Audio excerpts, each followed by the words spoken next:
Fala galera, nós estamos nos aproximando da Páscoa e na data da Páscoa, na solenidade da Páscoa, nós celebramos a morte e a ressurreição de Jesus, não é isso? Mas você já parou para pensar que Jesus se reuniu com seus discípulos antes da sua morte e da sua ressurreição para celebrar a Páscoa na última ceia? Mas como assim? Nesse vídeo nós aprofundaremos naquilo que é o significado de fato da Páscoa.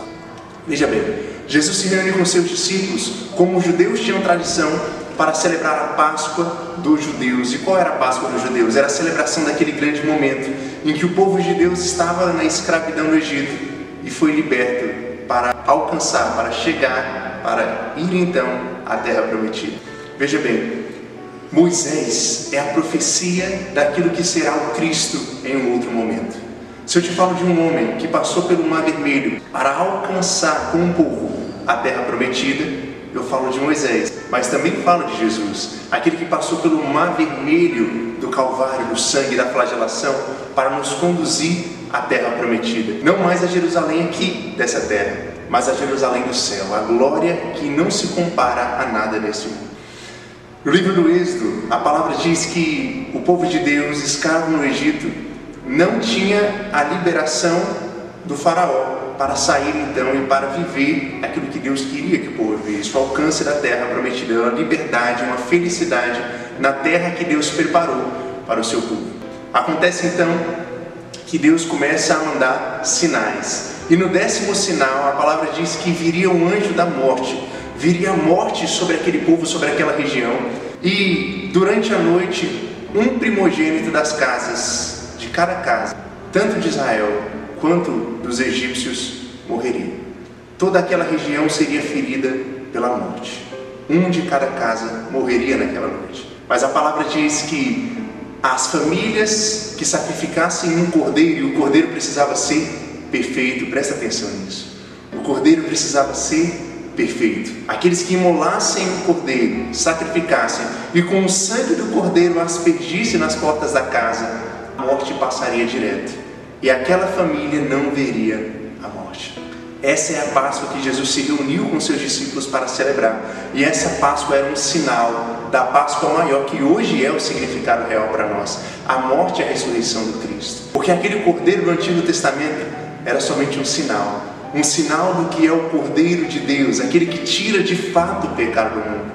O Cordeiro do Antigo Testamento era somente um sinal, e foi para nós um sinal de um grande milagre, da libertação do povo, de um grande prodígio, da libertação do povo que estava na escravidão, para então ir para o deserto, e do deserto ir para a terra prometida. Neste sinal, nós vemos uma profecia daquilo que é a Páscoa para nós. Aquele que foi o Cordeiro, que assumiu a nossa morte. A tradição dos judeus nos ensina que aquela noite em que o povo de Israel saiu do Egito, era uma noite de lua cheia. Assim como a noite que Cristo se reuniu com os discípulos para celebrar a Páscoa, na quinta-feira, era uma noite de lua cheia. Se na quinta-feira santa nós olharmos para o céu, nós veremos que também é uma noite de lua cheia.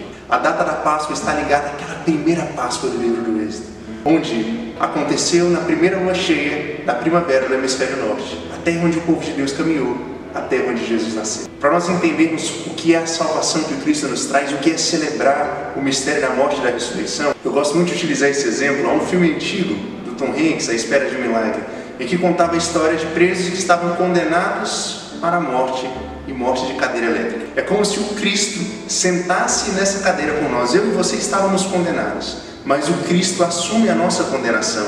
Nós merecíamos morrer pelos nossos pecados, mas o Cristo, não tendo pecado, não merecia morrer, mas Ele escolhe morrer, Ele escolhe pagar a nossa pena. Isto é a celebração da Páscoa. O Cristo, que sendo Deus, se faz homem, assume a morte que não era dele, uma morte que era minha e sua, e no terceiro dia, vencendo a morte da ressurreição, Ele vence uma morte que não era dele, que era minha e sua. É por isso que Ele diz: todo aquele que está em mim não verá a morte, todo aquele que crê em mim, ainda que morra, viverá. As palavras do Cristo são palavras de vida eterna, nos trazem a libertação da escravidão desse mundo, de uma prisão desse mundo, de entender que a vida é somente a vida para este mundo, e que quando nós morrermos não há mais esperança.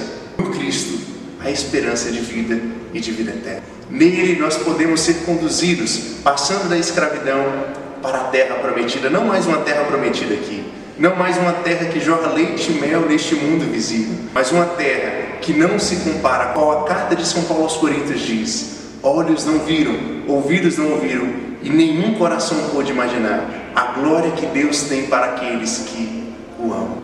Aquilo que o povo de Deus alcançou na terra prometida era uma realidade feliz, mais visível e passageira. Tanto que por muitas vezes essa terra foi perdida, o povo perdeu o direito de estar na sua terra. Mas a terra que nos foi dada pelo Cristo é uma libertação, é uma promessa, é uma certeza definitiva. E ninguém tira essa certeza de nós. Todo aquele que crê em mim, ainda que morra, viverá. São Paulo diz na carta aos Romanos que nenhuma criatura, nem as potestades, nem os principados, nem a altura, nem as profundezas, nada poderá nos separar do amor de Deus, nem mesmo a morte, do amor de Deus manifestado em Cristo Jesus nosso Senhor. No Antigo Testamento, por muitas vezes o povo de Deus foi separado da terra que foi dada pelo próprio Deus, mas da terra definitiva, da promessa, da aliança definitiva nos dada pelo sangue do Cordeiro, o sangue da nova e eterna aliança. Se nós estivermos em Cristo, nada poderá nos separar do amor de Deus e dessa promessa. Que pela experiência da Páscoa, eu e você vivamos uma experiência de morrer para as nossas concupiscências, para a nossa vida velha, para os nossos pecados, para ressurgir, para renascer, para ressuscitar com Cristo, para uma vida nova, para uma vida de virtude, para uma vida de santidade e de comunhão com Ele. Que nós não percamos por nada nesta vida, a terra prometida nos dada pelo sangue do Cordeiro.